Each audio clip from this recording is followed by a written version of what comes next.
Hi everyone. Hello, how are you? All right, welcome back. I have to really do well to be consistent, but anyway, let's find out how you're doing. How are you? You all right? Good. Um, Thank you for coming back, and welcome back to all subscribers, and thank you for the new ones. A few people have subscribed recently, and I just want to say thank you, and I hope you're getting value for why you subscribed. And I also want to say you can ask me questions. Send me, I know most people send me emails, and I try as much as I can. So keep sending the messages. I'm happy to answer, and we can connect on Instagram and on TikTok as well.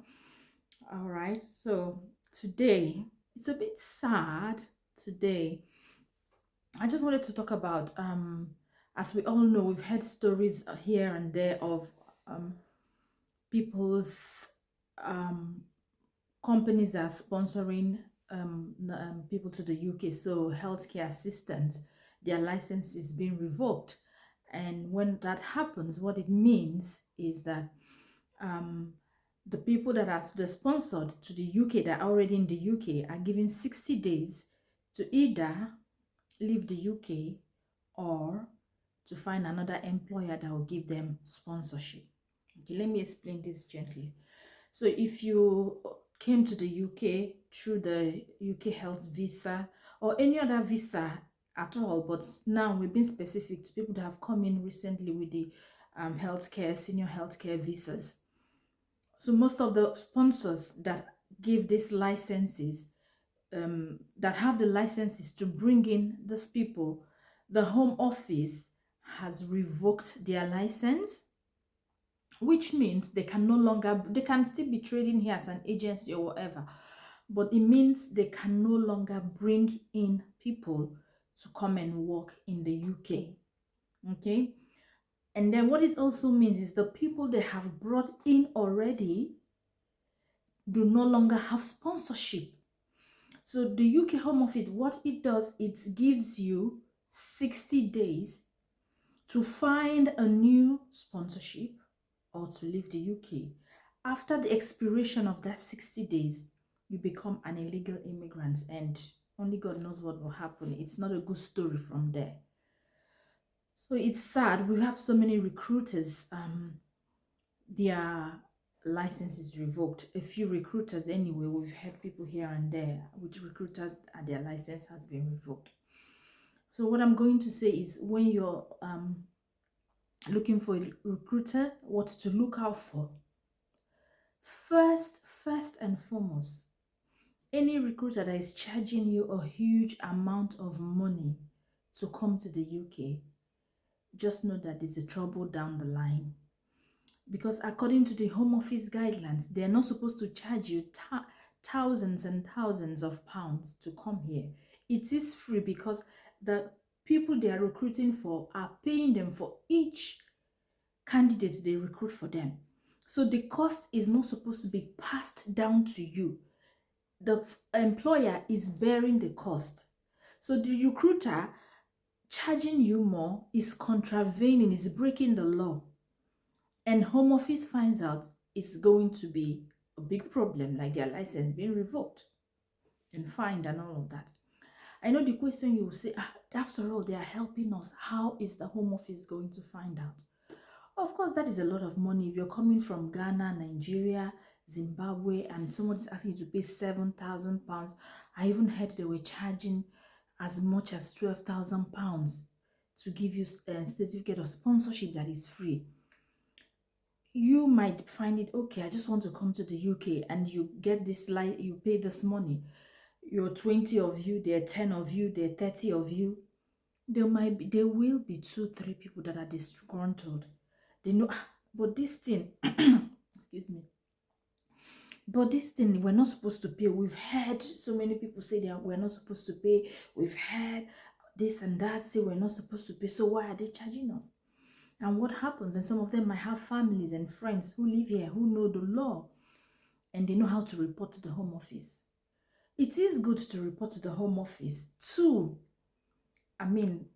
catch up, so that the law can catch up with those fake recruiters, those for as far as I'm concerned, those people are really heartless and cruel, charging someone £7,000, £12,000 to come for something that is literally free.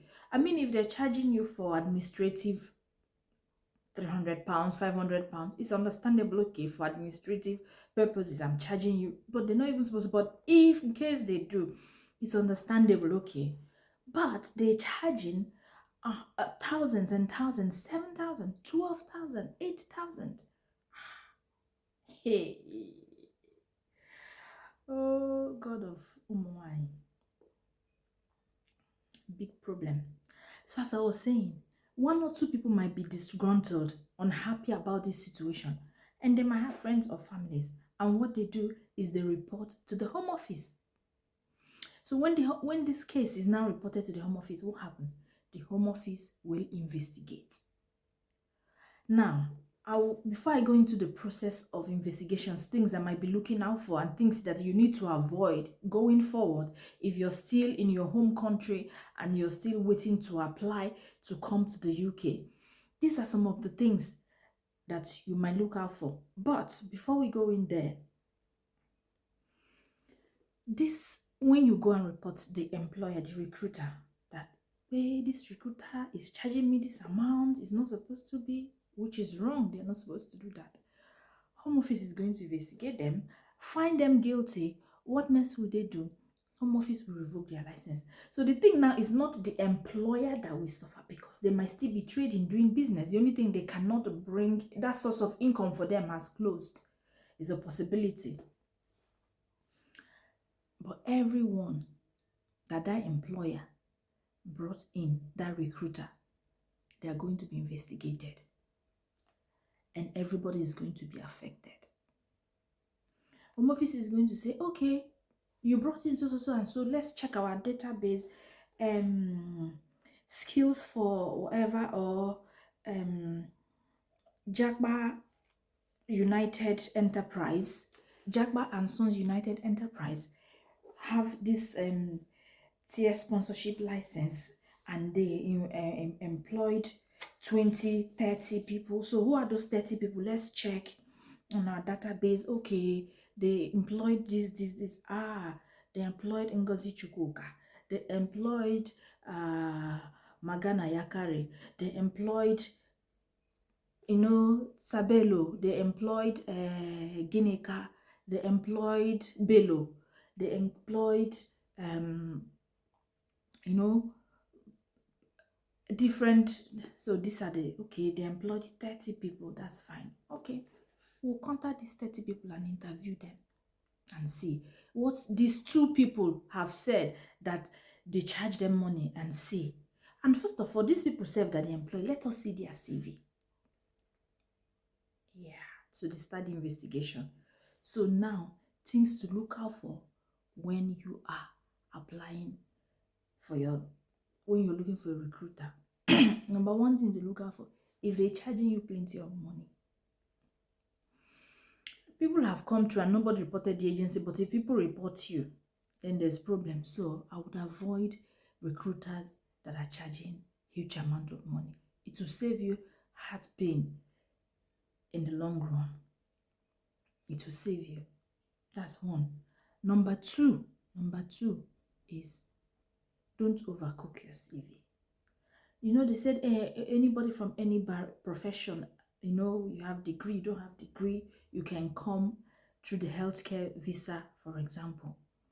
And they look at your CV. This person has been an engineer for 15 years, or has been a teacher for 12 years, or has been a banker for 5 years. And the person just did 1 month of healthcare training. But in your CV, you wrote you have experience.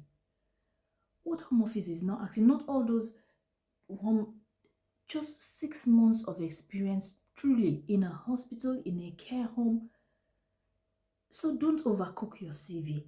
And it's really straightforward. One thing I like about this system is that it's very straightforward. If you're honest, it pays. It's very straightforward. If you take 6 months, 3 months, actually go into a hospital, a care home, somewhere, assist, help, get that experience of caring. When they look at your CV, okay, this one is okay. But when you overcook it, because how can you be how can you be say how long you've been working as a teacher or as an engineer, maybe you're working as a software engineer for the past 10 years. Okay, an engineer will not come through that, or maybe not. They can come in some countries where you'll be have your PhD and still be doing be a chauffeur or be a gate man, open gates. In some country like that I know of, it's possible. But you see, this person now has had 10 years experience and is doing.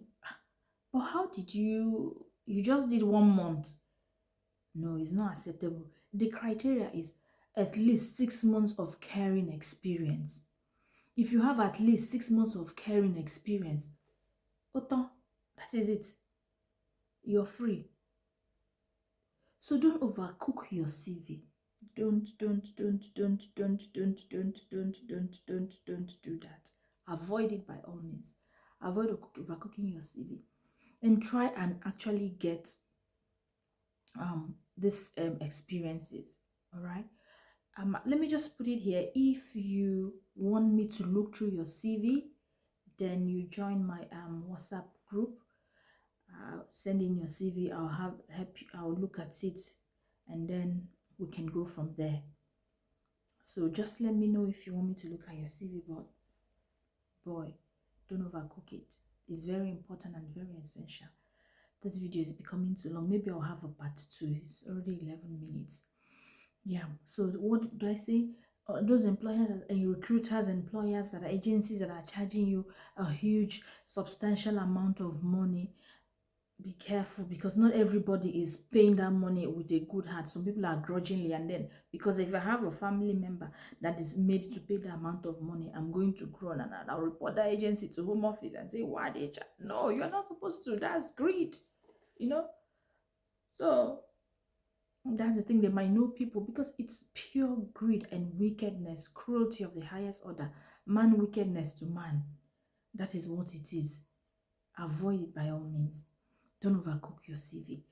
Actually go and get care experience. After you do those maybe healthcare you do online, go somewhere, get healthcare experience, a verifiable, because when the chips are down, home office at that point they are investigating, they will investigate.